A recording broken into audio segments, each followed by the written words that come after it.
Младите денеска многу поинаку функционираат од претходно. Овие генерации не почитуваат авторитет заради авторитет.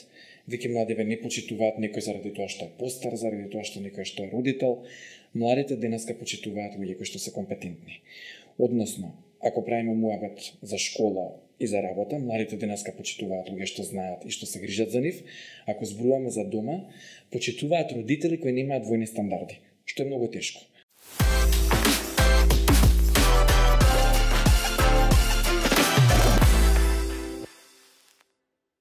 Ова е подкастот на Сакам да кажам за секого по нешто. Јас сум Сонја Делевска. Разговараме со Иван Христов, со психологот Иван Христов, кој е гешталт психотерапевт по супервизија. Разговараме за еден многу горлив проблем, за менталното здравје на децата и младите, кој подоцна се провлекува, предпоставувам, и низ животот во адолесцентниот и понатамошниот период. Има неубави статистики. Христов, кој подвали? Како дозволивме ова да ни се случува? Да, мене многу ми интересно баш се ова многу интересно прашање како го дозволивме. И многу интересно кога нешто се случува кај нас и ние сме си многу кул кога се случува на другите и одеднаш ќе дојде кај децата и веќе многу алармантно. Така да децата живеат во овој свет како сите нас. Живееме во истото поле, живееме во истата држава, во истиот град, се разменуваме со истите луѓе и тоа што им се случува на децата е многу поврзано со тоа што ни се случува на нас.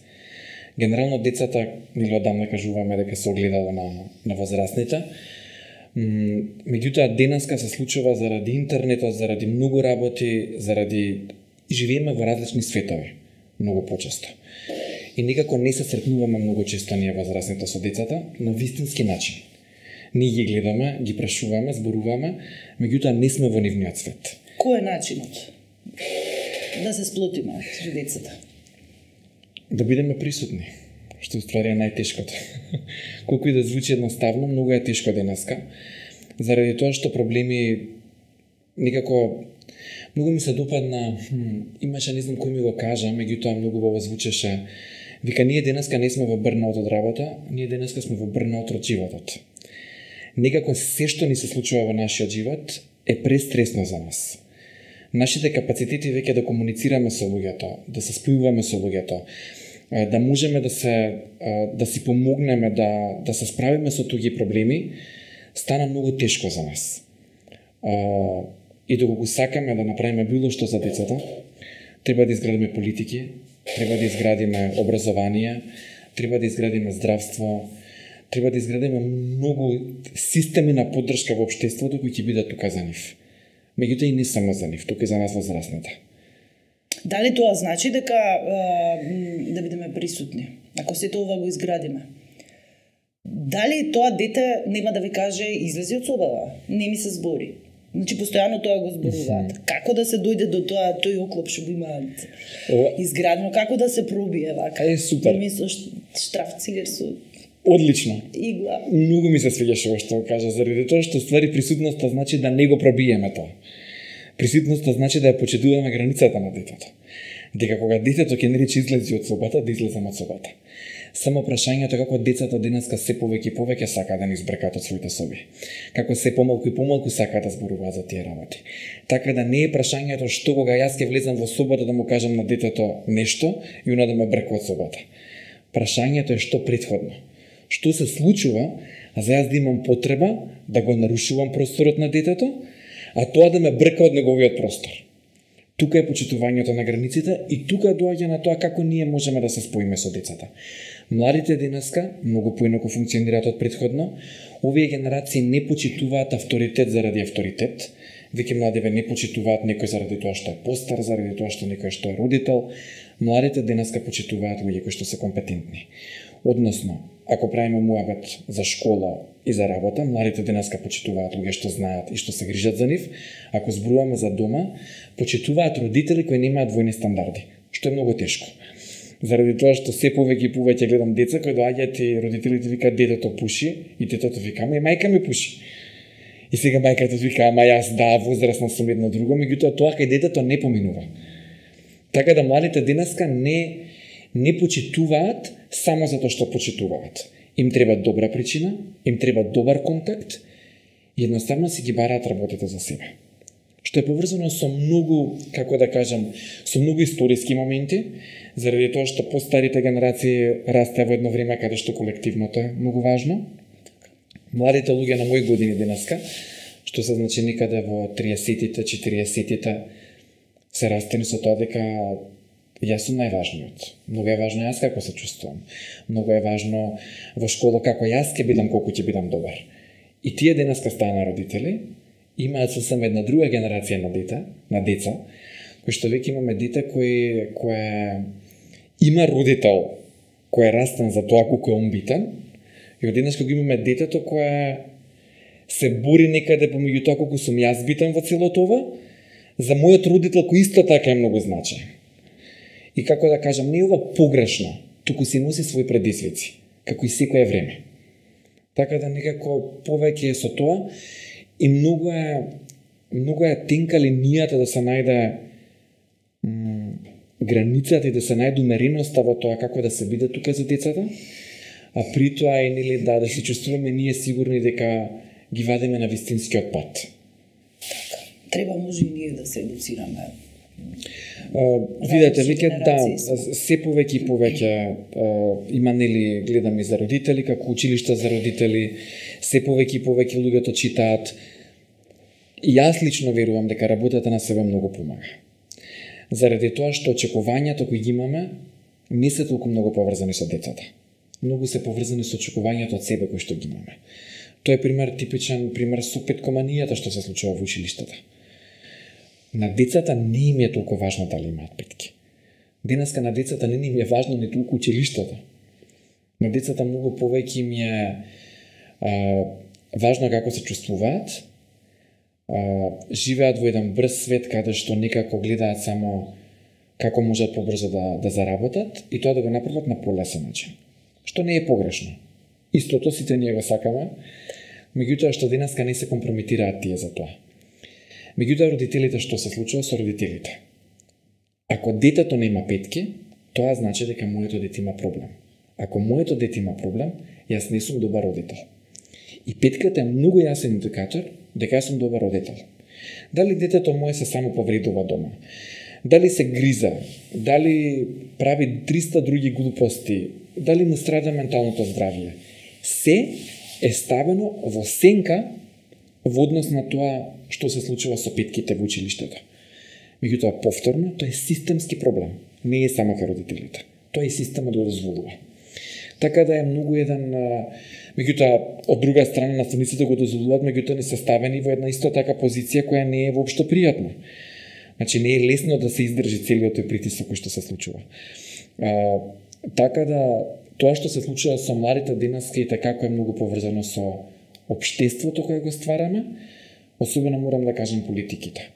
Заради тоа што мислам дека е многу значено да се истакне важноста на професијата политичар и на луѓето што креираат политики, дека воопшто не е тоа наивна професија, дека нели сите имаме некакви идеи како изгледа, меѓутоа таа работа е многу одговорна.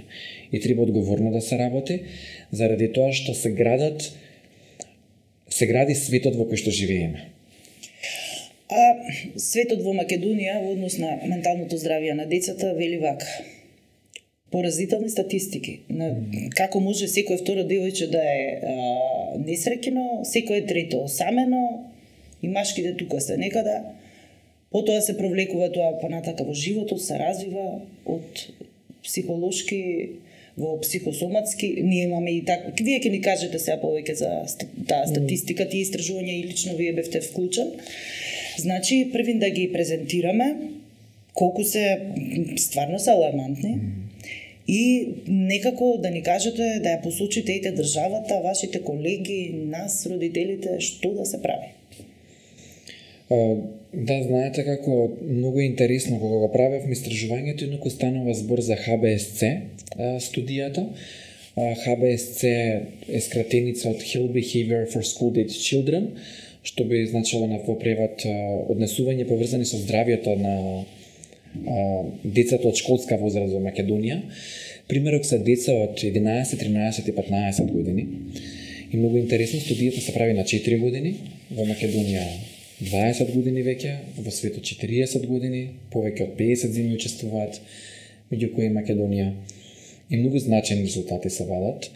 И првенствено заради тоа што се прави студијата веќе 20 години, многу убаво може да се види, дури мислам дека прв пат е направена во 98-та година, така да дури не би било 98, би било 2004 година. Да, првите податоци се 2004 година, така да од 2004 година наваму многу убаво можеме да видиме ставови за училиште, приврзаност со родители, поддршка од наставници, поддршка од деца.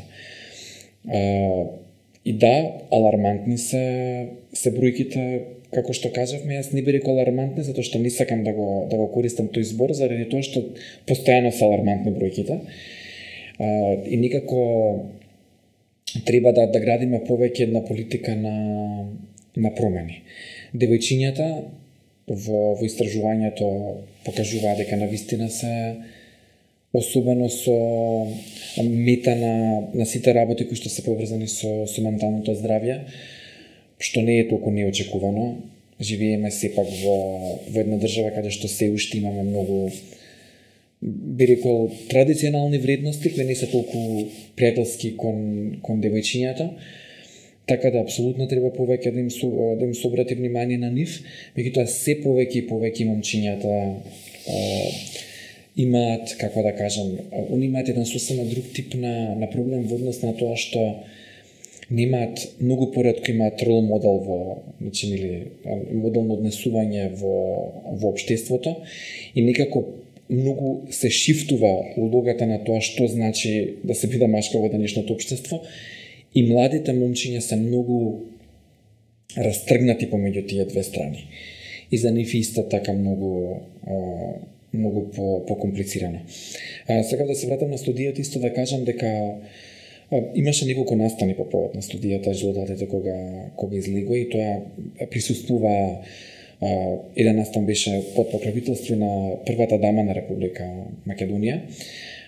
Беа и министрите за здравство, министри за образование, многу луѓе кои што се од како да кажам, релевантни институции, организации во нашето општество и не е дека не постои интерес. Има организации кои се вклучуваат.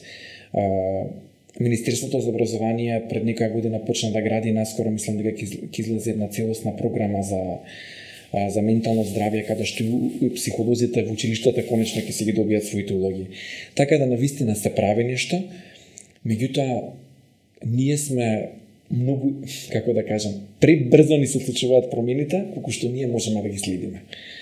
Така да едноставно тоа не е ничива посебна вина, едноставно тоа е кај нас се случува и само треба да бидеме како да кажам, побрзи и поитри. Заради тоа што денеска ако порано работите се менувале на 10 години, денеска работите на 2 години се менуваат. Во таа студија стоеше дека не гледаат нека поврзаност со наставниците.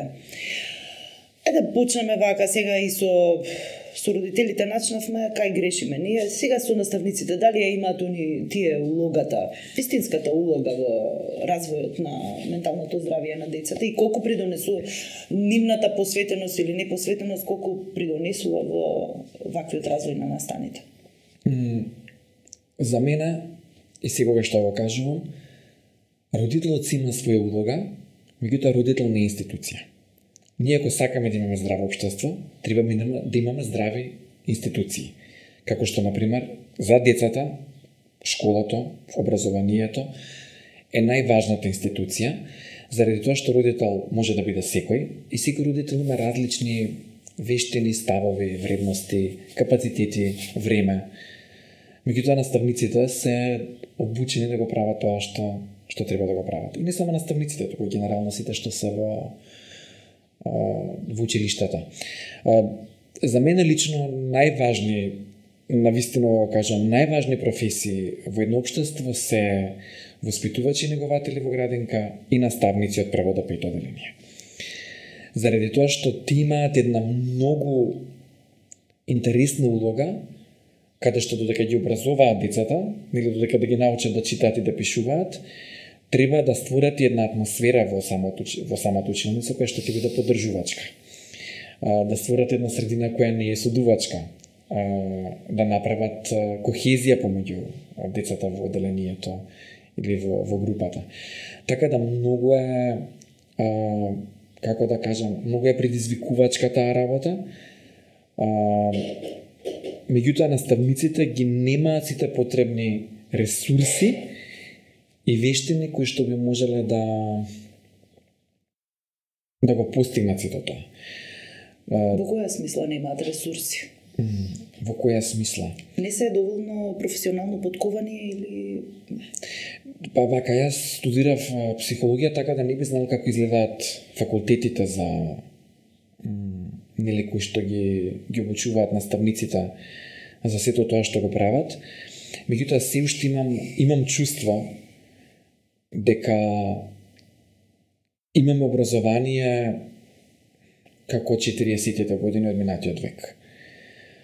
Од една страна имаме нова концепција за основно образование, која апсолутно е многу прогресивна и го прати модерното дете, меѓутоа како организирана целосно училницата и што наставникот го смета за релевантно и како го адаптира тоа на децата, се уште сметам дека е од минатиот век. Наставниците, првенствено нивната селекција треба да биде поинаква. Да речеме, кога зборуваме ние за образованието во скандинавските земји, во Норвешка да се биде наставник е најпрестижната работа што може да постои. Тие за 100 места на факултет имаат над 2000 апликанти. И навистина имаат голем избор да направат. Кај нас професијата не е цената. Професијата е многу често на удар. Што не е фер. Меѓутоа, повторно ќе кажам, е многу поврзано со политики, како се вработуваат наставници, со како се запишуваат, се уште како се студира во Македонија. Знаете, во еден магепсен круг сме на поддршка на неквалитет, и тоа и такако влие на менталното здравје. И каде се крши тука детето? Во ова несовпаѓање? Детето се крши во немањето поддршка, во очекувањата од него, меѓутоа не гледањето на тоа што се случува надвор. Знаете, не може вие да очекувате едно дете денеска да го учите да биде честно, ако се што гледа детето е дека нечестни луѓе успеваат.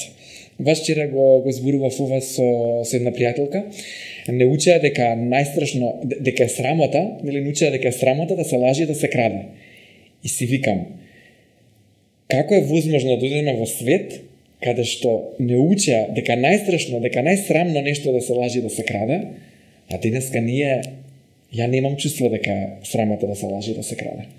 Јас мислам дека денеска да се лажи и да се краде е буквално како вештина која луѓето имаат. И знаете, тоа е друга една работа, што ќе споменаме и ќе се вратиме, дека на денеска младите, ако од нешто се заработува и нешто носи пари, за нив е комплетно оправдано. Таков свет исто така ние створивме. Во Македонија се уште некако, како да кажам, не е можеби се уште на највисоката цел тоа, меѓутоа тоа што се гледа на TikTok, тоа што се гледа на Instagram, тоа што се гледа на социјалните медиуми, тоа што се гледа на разноразни работи, тоа е пораката што се праќа. И младите и така ја зимаат таа порака. Освен грозните содржини на TikTok и на овие други социјални што ги набројавме, со телевизискава програма, каква е оваа зараза со вулгарни содржини? Што треба тука треба родителите нели да преземат мерки? Знаете како, видете, повторно не и само на родителите заради тоа што и ако тоа е тоа што се гледа на телевизија, многу телевизии знам нели кога ќе речат кога не ти се допаѓа програмата, смени го каналот. Меѓутоа јас имам чувство дека во еден даден термин дека исти работи има на телевизија и дека што и да смениш горе долу истата програма. Младите не гледаат толку телевизија, така да за децата не ни толку туку повеќе што се сервира на TikTok, на Instagram. TikTok сам по себе не е страшен. Има луѓе што научиле да плетат преку TikTok видеа, меѓутоа се уште имаше еден многу убав документарец кој доста го ценам, се вика The Social Dilemma, социјалната дилема и за тоа како Facebook со нивниот алгоритам на тоа, кога гледаш една содржина, се повеќе те презентира таа содржина, како прави сплит во општеството. Конкретно беше за тоа колку повеќе луѓето гледаат политички работи од една страна, ги дават тие содржина, колку луѓето гледаат политички содржина од другата страна, повеќе дават такви содржини и се случува еден сплит помеѓу луѓето, едно одвојување, каде што веќе не се ни разбираат, како сосема различни информации им се сервирани и различни работи гледаат и слушаат. Исто е со младите. Младите се почесто им се сервирани содржини кои што се интересни. Се повеќе им се, нели, како беше има еден интересен израз кликбейт, ништо само за повеќе да кликаш, а моделот не е за да ги отрое младите. Моделот е за да направи пари. Така. И кога живееме во свет, каде што вредноста е правење пари, менталното здравје е цената на тоа. Многу убаво некој го каже баш во овој документар што го гледав и го препорачувам, вака вика, ако продуктот е бесплатен, ти си продуктот. Дека ние сме цената што ја плаќаме за тоа што е бесплатно. Така да сакам да кажам дека и како родител повторно е само да се биде свесен за тоа во каков свет живееме, да се биде свесен за потребите на детето, повеќе да се слуша детето. Имам чувство дека нон-стоп родителите се шокирани од тоа што моите деца имаат да ми кажат. Меѓутоа не е така. Децата имаат релевантни проблеми и кога ќе навлеземе подлабоко во проблемите, дали на децата или возрастните, се сведуваат на истите работи. А тоа најчесто дека не сме поддржани, дека се чувствуваме осамено, дека се чувствуваме неслушнато, дека имаме чувство дека нема простор во овој свет за нас. Христоф, не ги кажуваат проблемите. Сите родители со кои што сум, еви, јас сум родител, значи не ги кажуваат проблемите, не сака да отворат уста за тоа што ги мачи. Често се родителите не информирани, знаат 3%. Па знаете како Како да се дојде до да се натераат да разговараат? Кај сме промашили? Да, ај вака да видиме. Не можеме да ги натераме да разговараме. Не може. Можеме да створиме поле, односно да створиме една, како да кажам, сигурна почва за каде што тие ќе сакаат да разговараат со нас. Јас многу интересно заради тоа што сум возрастен, ама кога сум со деца се чувствувам така. Кога работев во училиште, повеќе имав чувство дека сум како со децата, отколку што имав чувство дека сум со колегите на некој интересен начин. И децата немаат проблем да разговараат со мене. Децата немаат проблем да се отворат. Меѓутоа, кога децата ќе се отворат и кога ќе кажам во ред те разбирам, е сосема поразлично од мајката која ќе му рече Да. И јас не сакам да зборувам со некој што така реагира. Еве, исто. За децата родителите се авторитет. За возрастните никаков тип на авторитет се шефовите. Колку сме отворени да зборуваме со шефовите ако шефот нон-стоп паѓа у несвест кој ќе му кажеме што сме сгрешили? Колку имам потреба да одам кај шефот и да разговарам? Немам потреба. Па немам потреба. Исто така и детето нема потреба кај авторитет кој го казнува, а не го поддржува да зборува за своите проблеми. И што прават децата? Се затвараат во својот круг и разговараат едни со други. Така. И они многу голема поддршка се едни на други, меѓутоа и тука има работи кои што е многу тешко да разговарат. За булингот скоро да не се разговара. Многу тешко се препознава. Многу деца се жртва на булинг. Многу деца се жртва на некаков булинг што се случува и дома, или некаков тип на насилство, не мора да биде физичко насилство. Меѓутоа, и тоа сакам да кажам, психичкото насилство доаѓа во многу форми. На многу начини може да биде. И тука е улогата на тие наставници да го препознаат тоа. Ја мислам дека тоа е најголемата улога на наставникот, меѓутоа тоа е нешто што треба да се развива кај нив. Заради тоа што многу често ги поддржуваме луѓето со технички вештини, многу помалку со оние помеки вештини.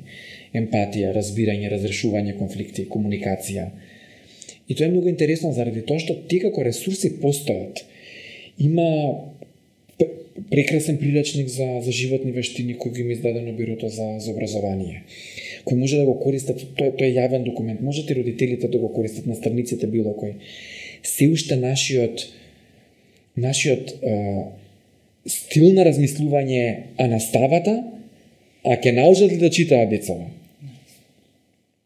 Не знам што да кажам. Понекогаш може да се жртвува време траењето на читањето за подобри, за повисоки цели, како што е менталното здравје. Вниманието и во денот да се видете. даде. Така е, и повторно е ќе кажам, пак е некаков тип на политика. Ако одвоиме време, ако имаме час за ментално здравје 3 пати неделно, како што имаме спорт 3 пати неделно заради тоа што е значајно, јас мислам дека кога бев основно беше 2 пати неделно спорт како предмет, сега е 3 пати неделно, затоа што пред 10, не знам колку години, се зема и резултатите, еве и во ХБС студијата се баш ги има резултатите, дека младите се помалку и помалку спортуваат, дека се помалку и помалку имаат физичка активност, дека се помалку и помалку едат здрава храна, посегнуваат кон газирани пијалоци, чипсови, брза храна. Да.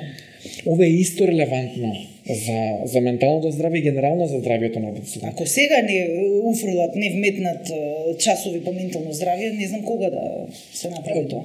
Па видете, да, како имаше многу убава поговорка, најдобро време да се засади дрво е пред 10 години, второ најдобро време е денес. Така да, апсолутно, денеска е вистинското време. И да, ова јас како психолог, нашата вечна болка на стручните служби во училиштата да си работиме работата за која што сме дојдени. Многу мои колеги во образование се сведени на администратори, се сведени на некој кој одговара на мејлови и ги обработува документите кои доаѓаат од министерство. Некои документи се релевантни за наша работа, меѓутоа генерално наша работа во училиштата се децата и грижата за нив. Може да се прават работилници, може да се разговара со нив. Верувајте ми, кога децата се чувствуваат поддржани, имаат многу што да кажат. Има многу интересна баш и случка со ова, заради тоа што многу често моите колеги и наставници ги речат, па ги прашуваме, ништо не кажуваат. Со ХБС студијата кога ја правевме, правиме и фокус групи. Од кога ќе ги добиеме резултатите како бројки, како проценти, ги проверуваме бројките што тоа значи за децата. Не знам и тако, гледаме дека беше многу интересно како децата се повозрасни, така опаѓа љубовта кон училиштето. Децата на 11 години најмногу го сакаат, па тие од 13, па тие од 15. И одиме во училиште ги прашуваме децава, нели, како ви ова го разбирате, како го толкувате ова. И викаме, ајде вас од 13 ќе ве прашаме, заради тоа што ви од 11, нели си го сакате, не сте дошле. И овие од 13 кажат, па ете, свативме, на 11 не бевме толку свесни дека школото не е толку важно. Сега на 13 повеќе сваќаме, си гледаат јутјубери, викаат, еве јас го гледам, тој е милионер, нема никаква школа, мајка ми е со факултет, гледам како иде на работа и секој ден е тешко. Едноставно учат со тек на време дека школото, тие вредности што се учи, нели биде добар во училиште, постигнувај го тоа младите не го гледаат. Викаат, зошто го учам ова, кога ќе ми притреба, ќе го земам како информација со тек на време. Ова е важно да го нагласам, особено кон младите, има разлика помеѓу информации и има разлика помеѓу систем на знаење. Образованието не е тука да ни даде информации, тука да ни изгради систем на знаење. Заради тоа што информации има многу, системот на знаење помага да ги организираме и да ги земеме, како да кажем, и да ги направиме разлика помеѓу што е релевантно и што не е. И да се селектираат и се. Значи, со оваа парола треба на нив да им се настапува секој ден. Апсолутно. Тоа сега да кажам. И ова е нешто што разликата мора да ја увидат. Така. И ова е нешто што сега тоа е многу важно. Еден наставник треба да одвои време на некаков начин, преку некаква игра, работилница, не знам, било што е да покаже која е разликата помеѓу систем на знаење и нешто што е организирано како знаење и некоја информација што сум ја прочитал денес. Тоа е начинот на како треба да изгледа образованието. Не да им се каже на децата, да им се остави или да им се покаже преку некаква интерактивна работа. Веќе, ја не знам зошто е потребно децата да седат во клупа повеќе. Дете на 6 години, денеска прво деление на 6 години запишуваат, во клупа да седи да гледа во зелена табла, нема поента. Да се вратам што сакав всушност да кажам во однос на новија фокус групи, дека многу често кога децата викаат сакаме да кажеме, многу интересно се текна. Да, сакам да кажам, сакаме да ни се чуе гласот, сакаме да кажеме, и доаѓаме и ги прашуваме, добро, што мислите за ова? И молчат. Заради тоа што и се од една страна нели ќе речеш сега ги прашуваме што не зборат и многу често ова наставниците го кажуваат. Ама еве ја ги прашаме и они ќутат тогаш кога ќе бидат прашани. Немаат култура да бидат прашани. Не знаат што да направат да бидат прашани. Знаете, тоа исто како, не знам, одеднашка сме живееле на некаков начин, еднашка ни го менуваат начинот и да е подобри, да е подош, не знаеме. Не знаеме што да правиме со тоа. И повторно треба да се гради култура каде што децата ќе кашлуваат. Многу ретко на часови има дебати во школи. Многу ретко уште мали деца да се заземат две страни, да си го кажат своето мислење. Кај нас се знае, мислењето не е толку важно. Важно е да го репродуцираш тоа што си го научил. Тоа е загрижувачки. Па е загрижувачки, меѓутоа затоа кажав, образованието комплетно треба да се промени на начинот на кој што го инструментираме, на начинот на кој што го диригираме целото образование. Заради тоа што ако сакаме да имаме здрава младина, тие млади треба да се искажат, треба да бидат чуени и треба да се прават политики по нивни мерки. Многу ретко, всушност, и знаете како тоа е многу интересно, затоа што сме толку инервни и спори, ние за 10 години ќе направиме политиката за овие млади денеска што зборувале. Заради тоа што ни треба толку време да имплементираме нешто и да промениме. Ова не е само образованието, ова е генерално и не е само кај нас. Во многу земји ова се случува. Ама сега каде? Ако во пред 60, 70, 80 години генерално немало толку разлики помеѓу 10 годишни генерации. Денеска помеѓу некој што е во школа во 2024 и некој што бил во школа во 2014 и што ќе биде во 34 огромни разлики. И тука се случува тоа. Меѓутоа има нешто што е универзално, а тоа е поддршката. А поддршка е вистински отворено да седнам и да сакам да се ослушам некого. Не ги слушаме децата. Они кажуваат што им е проблемот. Не слушаме. Ова го гарантирам. Заради тоа што сум имали деца со кои што работам како психотерапија и млади. Јас кога ќе им го пренесам на родителите тоа што детето ми го кажува, викат, и тогаш им текна дека детето тоа 100 пати до се им го кажало. А кога ќе сакаат кога ќе научиме ние да ги прашуваме и се слушаме, тогаш веќе доцна, тогаш тие не сакаат. Не е доцна. Не постои доцна. Знаеш, дури и сега, ја тоа што викам, дури и сега на 37 некој да ме слушна за некои работи што ми се важни, не ми е доцна. Подобро подоцна од никогаш. И важно е да, заради тоа што децата, ако тука е тој момент каде што се случува ствари најголемиот јас, они си имаат други рол модели денеска. Си имаат луѓе што ги следат на интернет. Си имаат луѓе што ги слушаат. Така да ако со нас не може да разговараат, они си наоѓаат други начини на кои што можат да си ги задоволат своите потреби. И тоа е шокантно за нас. Да.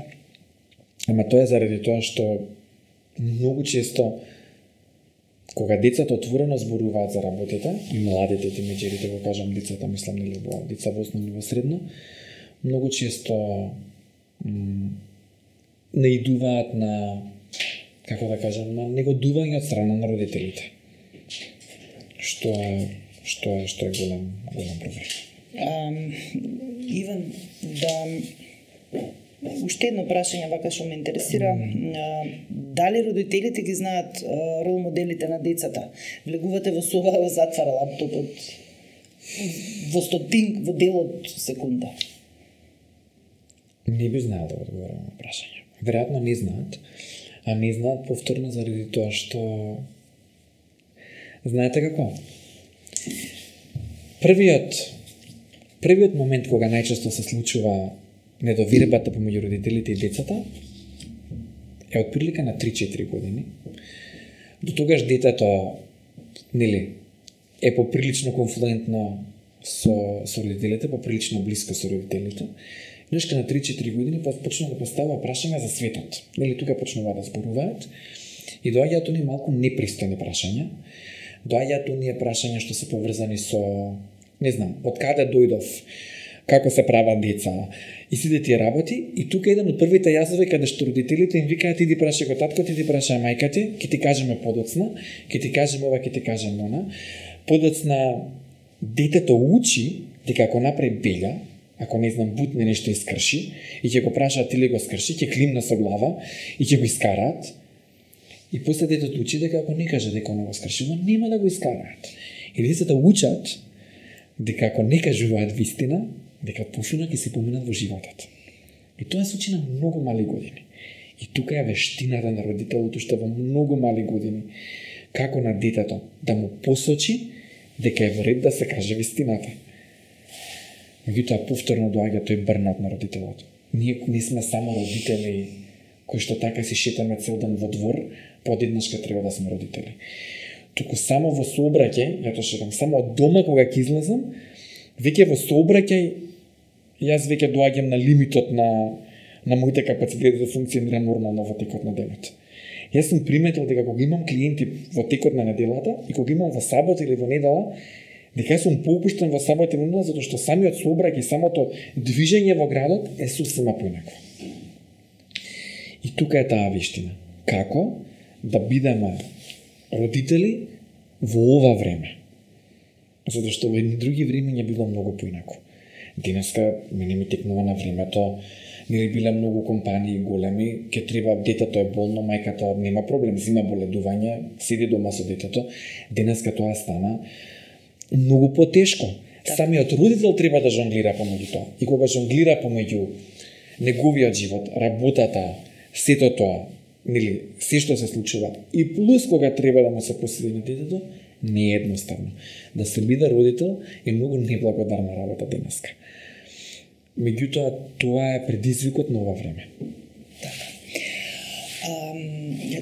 Каде е адресата, Иван, ако некој девојчињата имат се повеќе психосоматски тешкоти, во смисла гадење, повраќање, значи нема девојче што не, јас познавам доста од таа генерација што не се жали на тие проблеми.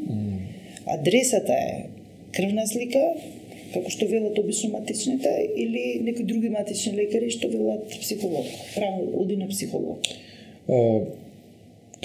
Масовно е расширено. Имаше и бројка во студијата, имавте вие со и за тоа и апсолутно. Инаку студијата исто може да се погледне на веб страната на ХБСЦ Македонија.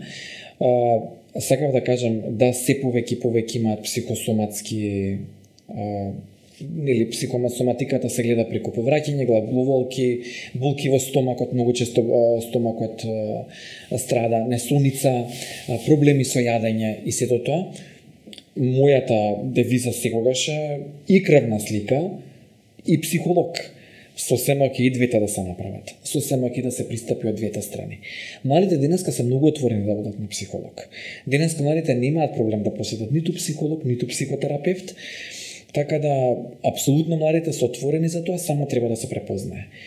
И генерално имаме, и мислам тоа и ке мене беше така, се додека не тренав на психотерапија, не ни знаев тоа како изгледа, ниту што ќе си понесам од тоа. Меѓутоа е многу значајна и не е толку многу, како да кажем, когнитивна, многу повеќе се работи со механизми во нас и навистина помага. Само што јас кажувам дека е најбавото како да стигнеме пред да се појават психосоматски тегови. Заради тоа што психосоматиката е кога веќе, зашто пазите како идат механизмите кај нас. Прво, имаме некој проблемчето е когнитивно. Па малце ќе го закопаме, па нема да го видиме. Па тоа малце ќе чукне, тука сум, па не го слушаме, па малце појако ќе тропне, пак сум тука и на крај веќе почнува да не тресе. Веќе телото почнува да реагира. Така да, наместо да видиме што да правиме со психосоматските тегови, прашањето е како да не се воат психосоматски тегови. А тука е моментот на тоа повторно да младите да се чувствуваат ориентирани во светот во кој што се наоѓаат и да се чувствуваат поддржани. Многу интересно затоа што поддршка е толку едноставен збор, а многу е тешко да се даде. А за да се даде поддршка на младите, прво треба да се даде поддршка на себе. За да се даде поддршка како родител, е многу помалку да се бавам со тоа каков родител сум, а повеќе да бидам тука за своето дете. Заради тоа што сите имаме родителски стил, кој што си го носиме, а кога дојде дете кое ни е сосема, како да кажем, непознато. А тоа не знае да каже што се неговите потреби. И најчесто ние со нашиот родителски стил ги сретнуваме тие потреби. И тука се случува тој јас помеѓу нас како возрастни родители и децата. И колку повеќе сме отворени, колку повеќе ги слушаме што е потребата на детето, а што малку е мојата потреба за него, многу повеќе ќе можеме да ги сретнеме. И тука доаѓа фрустрацијата, како што, нели, кога ќе затвори врата, ќе тресне врата, ќе го затвори лаптопот, ќе рече излези од соба. Се чувствувам фрустрирано. Меѓутоа многу често такви деца да се чувствуваат. И тоа е, гледате, тоа е многу убава стартна позиција. Јас многу често ги прашам, колку често вие зборувате за емоциите со вашите деца, за вашите емоции. Наместо да го прашам како си, да му кажам како сум. Кој родител кажува, кога ја тресна вратата од собата кога влегов, се чувствувам фрустрирано. Се чувствувам немотивно. Се чувствувам на ваков и на наков начин. Да го повикам детето да разговара. Исто е со наставниците. Многу често наставниците се фрустрирани, нервозни и они тоа го покажуваат, меѓутоа не кажуваат. Јас не се чувствувам убаво во овој момент кога вие човечки е да кажат. Меѓутоа тоа е повторно. Тие вештини се многу културолошки. Ние немаме култура на такво разговарање. Ние немаме култура на здраво покажување на лутина, на тоа да кажеме не. Ние знаеме да ја насобереме лутината и у даден момент да експлодираме со нашата лутина. Да се исповредиме. Тоа е оставштина од не знам колку века наназад и ќе треба уште многу века нанапред за да се промени. Меѓутоа сакав да кажам дека не е само, мислам, децата се многу јасен показател, меѓутоа не е релевантно само менталното здравје на децата. Важно е менталното здравје на возрастните. Важно е менталното здравје на сите нас. Заради тоа што ние сме нашата средина. Сите ние функционираме тука едни со други. Нема други луѓе, не доаѓа никој од надвор, не одам јас надвор. Тоа е многу интересно во градинки, кога работев и сега работев на еден проект со градинки и многу често знае воспитувачките и негователките да речат, ама родителите. Викам, ама кои се тие родители? Од каде се тие родители? Нели, не е проблемот во родителите, проблемот е во нас, пошто ние сме тие родители. Ние сме родителите на децата. Ние сме тие што и ги чуваме, и ги гледаме децата, и ги носиме и правиме размена со тие деца. Децата кажавте дека немаат проблем со идење на психолог, меѓутоа родителиве имам впечаток дека имаат се уште нека стигма. Па зависи, немаат ни стигма, само никако, знаете како не е нешто што се посочува. Знаете, треба да се даде повторно кажам, мислам дека стигмата од аспект на тоа што луѓето имаат мала идеја што се случи на психолог. Некои родители не сакаат заради тоа што сметаат дека тогаш некакви семени тајни ќе се откријат и не знам што ќе биде, па ќе бидат осудени и сите тие работи, се случува и тоа. Меѓутоа има родители кои што се свесни и повторно кажам дека има и психолог во школа, многу е релевантно и да поразговара психологот во училиштето со родителите. Се случува па една друга работа, каде што денеска тоа сакам да кажам, па другиот тренд, кај што сега па секој се праќа на психолог. Не знам, детето било хиперактивно, имало АДХД или не знам што, тоа е една диагноза која е многу дискутабилна кај нас, и нели не знам како да го смирам на час, ете пратете го на психолог да ви го смири детето. И детето доаѓа на психолог и детето си е окей дете. Меѓутоа кога ќе дојде, средината и кридеме заедно. Не му викам седи таму и пишувај. Тука е моментот, што образованието треба да биде адаптирано на децата. Нивната средина треба да биде адаптирана на децата. Исто како што ние како возрастни сакаме работното место да биде адаптирано според нашите потреби. Што да кажат деца од помалите градови, помалите места, психолози онака фалат. Да, меѓутоа морам да ви Што кажам. да кажат тие луѓе? Каде да бараат помош за нивните? Видете, имаат училишни психолози низ Македонија, има многу квалитетни училишни психолози, има многу супер наставници. Знаете како има наставници кои што си го носат тој сенс во себе, наставници кои сакаат деца. И тоа се гледа. Прашете ги децата одма ќе ви кажат.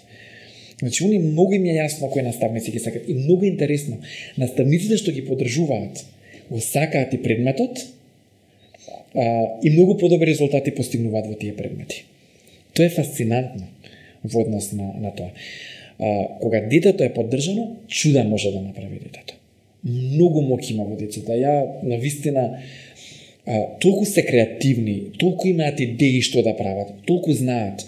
Ја што викам, за мене лично викам, политики треба да градат средношколци. Дајте на група средношколци некаков проблем. Ќе видите како одма ќе ви донесат решение во кое што сите ќе бидат вклучени, во кое што сите страни ќе бидат погледнати, каде што никој нема да биде исклучен, заради тоа што тоа го носат во себе. И навистина се такви, праведни се, сакаат да размислуваат, креативни се, сакаат да соработуваат. И после некаде тоа се губи. Тоа е многу случаи имало кај нас, средношколците се погласни од студентите. А што да прават средношколците, да не ја именувам сега генерацијата точно, што 3 години скоро не одеа на училишта, не посетуваа часови физичко присуство ради короната, четвртата беше дојави за бомби. Воопшто, значи како да се запиша од 9 директно ЕНГ факултет. Да. Што да прават, тие имат страшни тешкоти со. Тие имат дупка во образованието, во развојот, Знаете што, повторно тие ништо не може да направат заради тоа што повторно е прашањето на што ние како поддршка ќе дадеме од страна на системот. А професорите на факултет, не име тоа работа на професори на факултет, тоа се возрастни луѓе. Јасно ми е, меѓутоа доаѓа моментот на тоа дека и тие професори поминали низ периодот на корона, тоа сакам да кажам, короната ни се случи на сите, и само треба да бидеме свесни. Јас ќе ви кажам, Ама биле изградени личности, не биле како вие во најбитното образование, во најбитниот период од животот се случи тоа. Не, апсолутно, се согласувам. Затоа кажам, само возрастните, пошто и нас не се случи, треба да бидеме свесни што поминуваат. Верувајте, факултетите немаат сенс за тоа, професорите. Си терат истите правила, критериуми и начин на оценување, на испитување, воопшто немаат разбирање. Тоа е, сега знаете, тоа е прашање на кој како го гледа тоа. Можеби да зборуваме со професор на факултет, ќе рече и како имаме разбирање, ги адаптираме работите. Не можам ни самиот да знам. Меѓутоа сакав да кажам дека тука доаѓа она дека апсолутно треба тие млади да разговараат и да бидеме малце повеќе како општествено да зборуваме за тоа короната што не донесе како период. Заради тоа што ќе ви кажам и јас, како поминува времето, сега сваќам колку мене короната ми го има сменето животот. Од многу аспекти. Од начинот на кој што работиме, од начинот на кој што комуницираме, од начинот на тоа што колку повеќе работи се случуваат онлайн.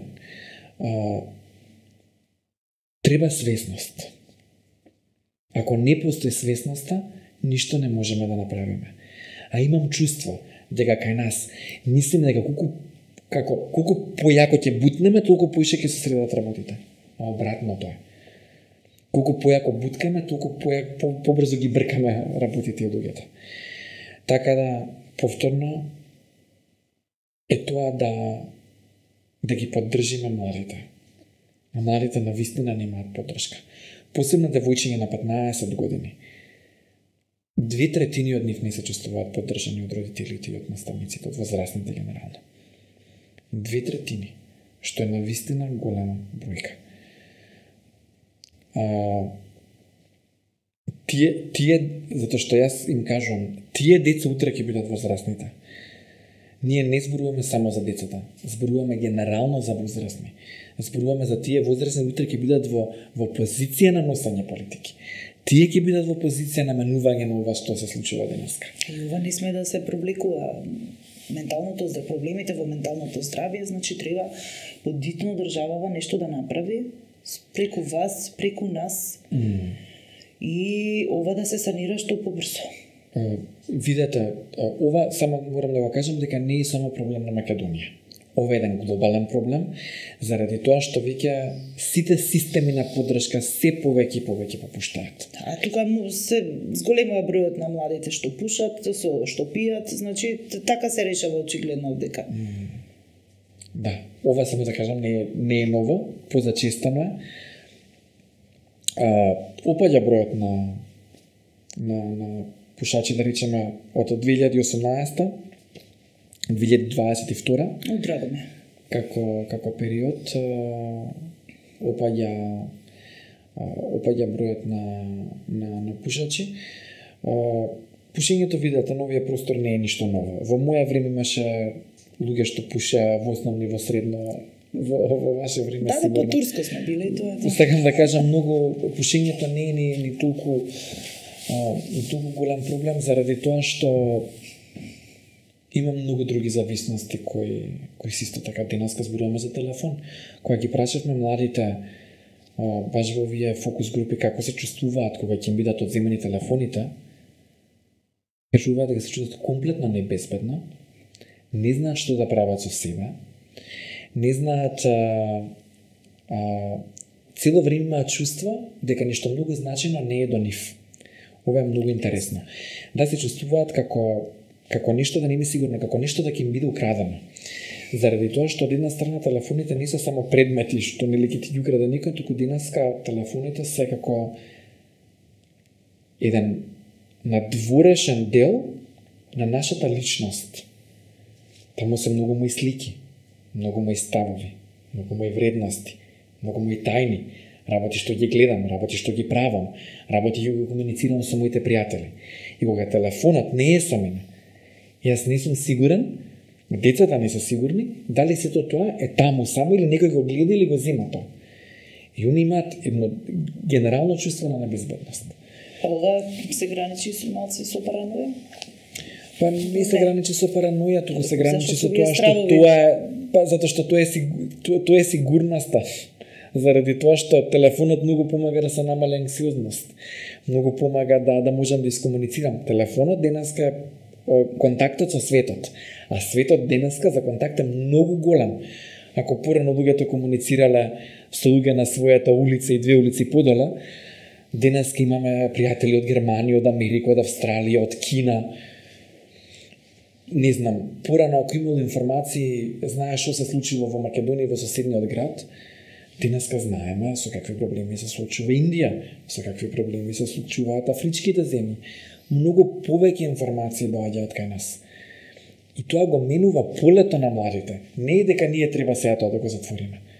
Меѓутоа, што со тоа? Ние тоа прашање не си го поставуваме. Најчесто старите викаат, да го забраниме ова, у наше време ова го немаше, супер беше. Не можеме да го сопреме. Не можеме да го сопреме, ама да ги вратиме да газат на земја. Така е, меѓутоа за да ги вратиме, за да може да газат на земја, идејата е да го видиме тоа што се случува, тоа што доаѓа, да го обработиме и да видиме што е тоа што ни е потребно, а што е тоа што не ни е потребно. Нели, да ги соджвакаме работите. Така. И тоа што не треба да го плукнеме, тоа што не треба да си го земеме за нас. Така, покрај ова часовите и воспитувањето за менталното здравје, дали сте приврзани на тоа дека треба и да се воведи сексуално образование за децата и за младите, затоа што и тука им се случуваат несреќи, Апсолутно.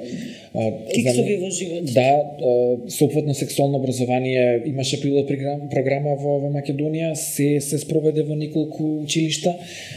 Јас мислам дека повторно ќе се врати во училишта, апсолутно сум голем поборник заради тоа што сметам дека прво јас мислам дека секој кога би знаел што ќе се учи заради тоа што луѓето не знам што мислат, тие што се против, не ми е јасно што мислат дека е програмата на сопватно сексуално образование. Меѓутоа има многу релевантни теми, многу значајни теми, многу теми кои што се за целокупниот сексуален развој на децата, психосексуален развој. Што значи да се биде момче, што значи да се биде девојче и со какви проблеми се соочуваат сами се децата во тие прашања. Сами се никој не го покренува тоа како прашање. И апсолутно колку побрзо, толку подобро. Албанија е многу добар пример за земја. Тие од кога воведуваат сеопфатно сексуално образование, абортусите кај млади девојки опаѓа за Не знам, не можам да кажам, меѓутоа мислам дека беше 40%. Значи огромни промени.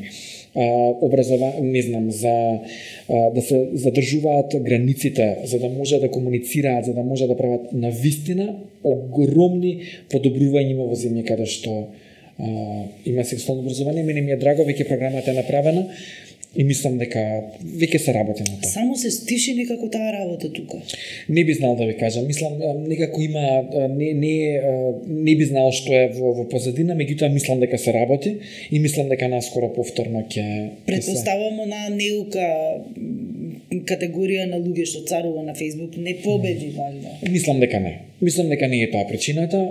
Мислам дека има моментално некои други повеќе не би знал какви причини, меѓутоа мислам дека се работи и целта е, и визијата е, и поддршката е од сите, мислам од системот, поддршката е да има соодветно сексуално образование. Исто така и тие родители што зборуваат на интернет, многу се релевантни нивните стравови и треба да се адресираат.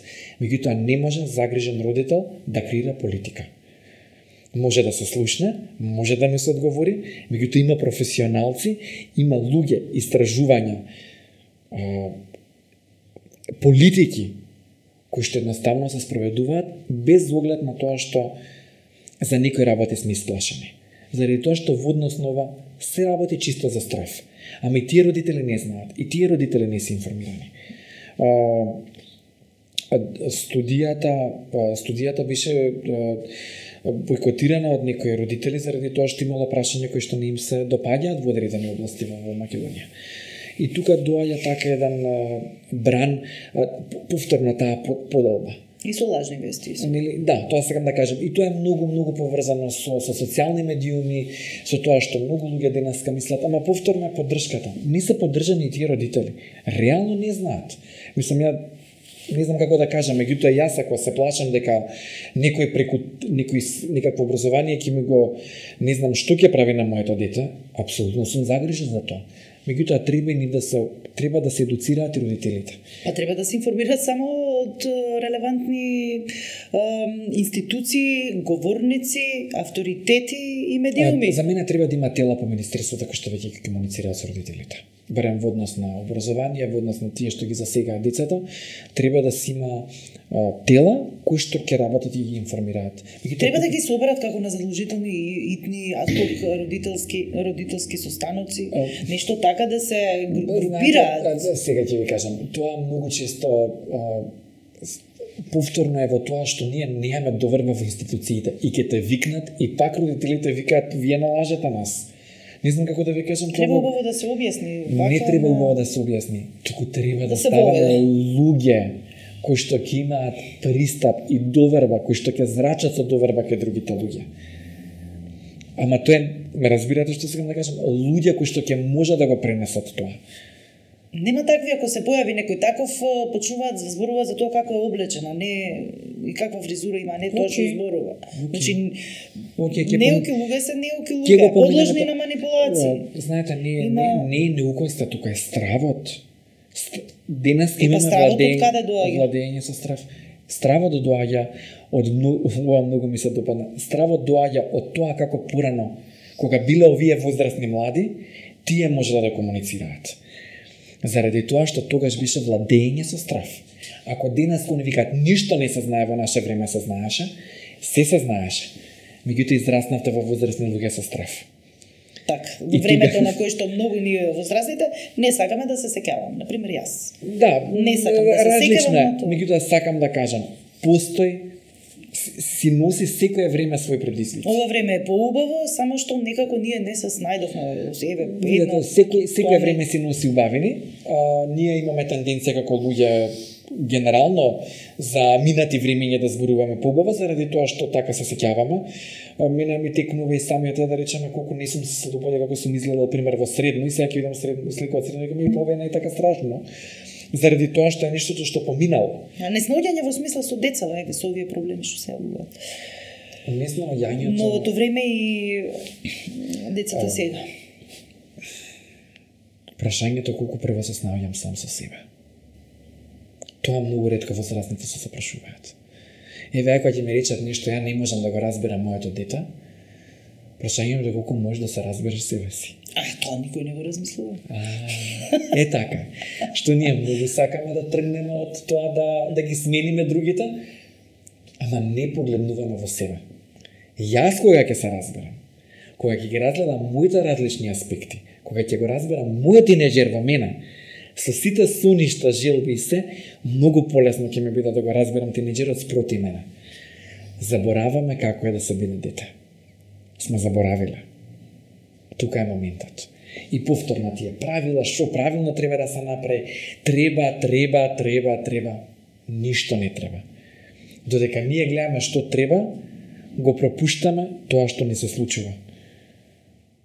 Знаете, оние моменти кога толку сум у паника да ги најдам на очарите што на крај не ми тегна дека на глава ми биле.